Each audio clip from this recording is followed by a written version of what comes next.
Hey everybody, welcome to Richard and Alice. So Richard and Alice is a point-and-click adventure game by Owl Cave, I believe. I'm trying to remember the name of it. I think it's Owl Cave. It's basically Ashton Reyes, who's the lead writer on Starbound, and Lewis Denby, who's a gentleman that I know of from, he does a lot of PR for different companies. I think he does stuff for Mastertronic, who's the publisher of the game, who published games like 10 Second Ninja and Concursion and a couple of other things. Anyway, Richard and Alice is a game that was sent over to me a couple of days ago, and it's fantastic. I was really surprised, taken aback actually, by how great the story in the game is.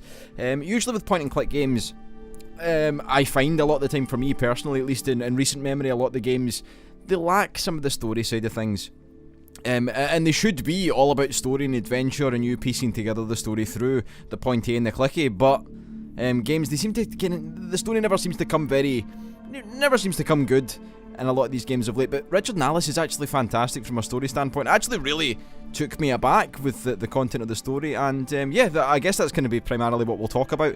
So usually I would look at the options menu. I'm not going to do that, because to do that you need to open up like a setup during the launching of the game, and I don't want to have to do that, recorded, show windows and stuff. We're not going to do that. I would have preferred to have seen like an options menu in here that I could have used properly, perhaps even one that would have like resolution settings for window. The game starts windowed mode, and I think it's in like a 16:10 window or thereabouts. I'd prefer if I could run a 16:9, but that's just me preference wise for like ease of recording a game, say. I can understand if the game was designed in a particular way by the people behind the game and they wanted it to be in a window of this size.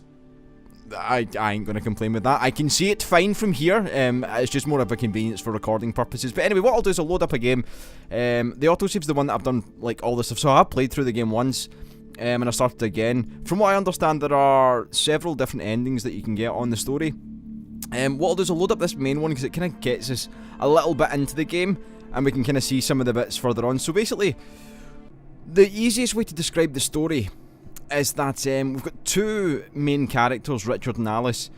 Richard is kind of like our character that we use in the present when we use him, and then in flashbacky bits we get to play as Alice. So basically Alice is telling her story to Richard. You play as Alice while you're in Alice's part of the story, then it comes back to present day and you're Richard, and you're basically in a prison cell. You've been in prison for whatever reason, and across your cell in the cell, like across from you, Alice is put in there, and you start to build up a relationship with this lady that's in the cell across from you. You've been alone for a while, there's been no one in that cell, and basically what's happened, it's been like a kind of Cormac McCarthy kind of The Road type thing, where there's been an unspoken like catastrophe in the world. I think it's like it's just snowed. It snowed for years, weather stuff, and basically society's collapsed. The government's given up on people, and yeah, and we're playing through this story. We're Alice here. This is our little kid Barney, and we can do things. We can click about, and we're in the basement of a house. We've been captured, I suppose you could say, by a gentleman, a bad man. And yeah, so your typical point and click stuff. You can mouse over stuff and it will show you what the thing is. It'll give you table, yes, okay. Hob, yes. Sink, I know. Bucket. Puddles. Puddles of pee, we don't want to go there. Spiderweb up there, of course, things. So yeah, we're basically in this place. We've got our stuff on the right here that I'm mousing over. So it's like we've got a key. We can use a box key. What are we going to use the box key on? Probably the box. I think that would be a good idea. So we click on it. Our mouse turns yellow. We click on that. Point and click. It's the way it's done. So we've got story bits. Now then, let's see. So what we're doing is, I believe we're fetching a toy for our young ginger child here, Barney. Here we go. So there we go, some blocks for you, Barney. On you go, son. Get fired in. Blocks and 5.5. Get in there. Build something, please. I know, sweetheart, you're the biggest boy, but I can't find anything else in here. So yes, so we're basically stuck in this place. There's hee-haw in here, and we're not happy, and we're scared of the bad man who's upstairs somewhere, being, as a bad man do, being a bit of an arsehole. So he really doesn't want to. Of course you don't, son. You want like a cap gun or maybe even something else. One thing I want to say is, I do follow Ashton on Twitter, and I think it holds true. A lot of the stuff that he talks about on Twitter is about. And it's hard for me to talk about this because I feel like I'm always either going to get something wrong and I'll never say it correctly, or it's not going to articulate well. I stand behind and try to uphold everything that he talks about on Twitter, because I really appreciate the way that he approaches things like discrimination based on sex and gender and things like that. he approaches it in this game really, really well. There's a lot of things there's a particular moment where the little boy Barney is presented with an option to play with a doll or something to that effect, and he says, oh, dolls are for boys.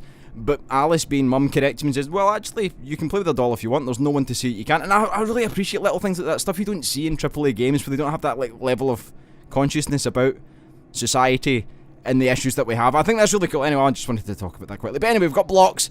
Go on, son. Play with the blocks. We could talk. Talking's no fun. You're right, talking isn't fun. I based my whole life around it, and I'll tell you, I get tired. So anyway, where else we are? I don't know then, I'm sorry. Maybe you'll have to, maybe you'll feel more talkative in a bit, perhaps. So we're on the pointy and the clicky. I know what to do here, so I'm going to pick up a block. If we right click on the block, it tells you kind of what it is, I believe. They're for little kids. Well, I'd still like Lego. You know, Lego is for all ages. I can't... yes, you can't place a block in the plant. But we're going to go over and touch the plant.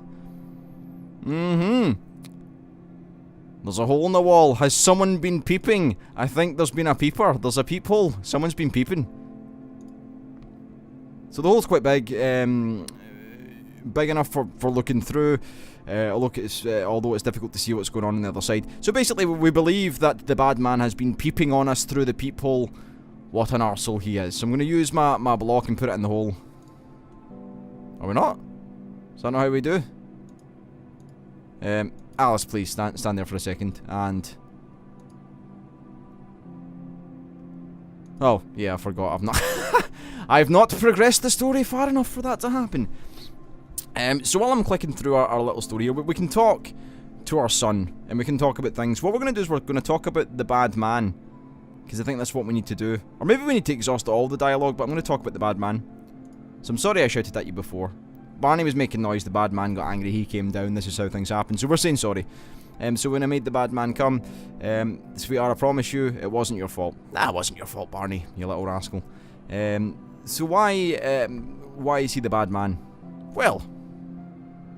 it's a very difficult question to answer to a child. The difference between right and wrong, the morality of it. A lot of the game touches on a lot of like moral questions and moral issues. Like if you're in a place where catastrophe hits, there's snow everywhere, the government basically forgoes all people outside of it. I think the way that it works is there's zones that are being governed by the government, of course, and I believe that they're being kind of governed, but everything outside of the zones is not. And then there's vigilantes going about and doing things and all kinds of stuff. Imagine you were in that kind of position, like the movie The Road, and you were presented with, say, bad people. I mean, you would have to maybe kill them, possibly. We're killing in the past, or in our actual society, killing's frowned upon, but in these situations you might need to... I like thinking about these things. And I'm a massive fan of The Road, the book. I read the book several years before the movie came out, and it absolutely blew me away. Anyway... we'll get back to the story before I waffle on too much. So he's doing some not so very nice things, hasn't he? Yeah, well, he beat me upside the head is what he done. He hurt mummy, didn't he? Oh yeah. Little Barney, you little rascal. But he keeps us safe. He made us warm and gave us a new house. Indeed he did. And again, it touches on the thing, it's like, for the little guy, he, as a child, may not be able to tell the difference between right and wrong, because he can see as... we've been given shelter and warmth. He can't be that much of a bad bastard, but then again, he doesn't know what the big man might be planning. It doesn't like making us... I'm not going to read out every bit, because for one, I'm bad at reading, in case you haven't noticed, and two, I kind of want to get to the more gameplay part so I can talk about that, because I've talked about the story a fair amount. So I'm just going to cycle through these. And also, it doesn't take it away from you if you want to buy the game and play it. The game costs at the moment £4.79, an absolute steal. I can think of things like a Subway sandwich, which is more expensive, that you'll spend less time on and have less fun with, guaranteed. So I'm just going to cycle through these, and you can read them all if you want, in your own time, when you buy the game, which I would recommend doing if you like point-and-click games. Certainly, the last point-and-click game that I played that I had any degree of fun with was the Double Fine one. What was it called again? The Elijah Wood game. And even comparable, this comparable to that, I actually think this is a better game. Hands down, story-wise, I actually think this is a better story. And I'm not even just saying that. Not even saying that because I follow like Ashton on Twitter or anything. I actually genuinely believe the story in this is way better. Because it feels closer to what I deem to be a good story with the road in mind and things like that. It's all very personal to me. Anyway, we'll just continue cycling through the story, and we'll do some more gameplay parts, and then I'll show you Richard. And then I know I've not been exactly thorough with the game, but certainly it's just to kind of show people that it exists, for one, that you can buy it, and that it is recommended. And I'm just going to cycle through these as well. The little boy's saying that he's not a kid, which is another thing children don't understand. They think if I'm over 3 years old, that means I'm not a baby anymore. Nah, you're a baby up until you're at least 25, and that's coming from someone that's nearly 30. So it is funny how people think that way. Anyway, there we go, escaping. And that's not to say any of you lovely people that watch the videos are babies. You'll understand where I'm coming from when you get older. You'll understand. Okay, so this is basically what I was waiting for. So we do need to exhaust all the dialogue before this part comes up. So it's basically saying that that he heard the man say on the telephone that when the lights are out or when the power goes down, the door opens. And I'm just going to cycle through these till we get to the gameplay parts. Okay, there we go. So, basically what we're going to do, we're going to take the green block, we're going to slap it in the eye hole. So we're getting Barney to come over. Okay, Barney, I need you to listen to me. I'm going to try something. I don't know if it'll work. I hope it will. But it's going to get us out of here, and that's the plan. So, again, the little boy doesn't understand. So, why are we going out of here? Because we need to get out of here. The bad man might be a really bad man, and we don't want that. So we're scared of him, Barney. I don't like what he might do to us. Yeah, exactly. So we'll cycle through these. So basically what we're going to do is we're going to use our green block that's now blocking the eye hole to then present the bad man with an issue. He'll think the lights are off in here if we tell him. And what he'll do is he'll go to reset the power. And with him resetting the power, we're going to make a run for it. And I would urge you, if you do play the game, read the story. I've been through this before. This will be the third time that I've been through this particular section. So I'm more than happy to cycle through it. Mostly for your benefit, so I'm not ruining the story. But certainly, I've seen it already and I know what's happening. So yes, so power's gone out. We're doing the help please. And while we're doing this, I want to talk about things like, firstly, the graphics.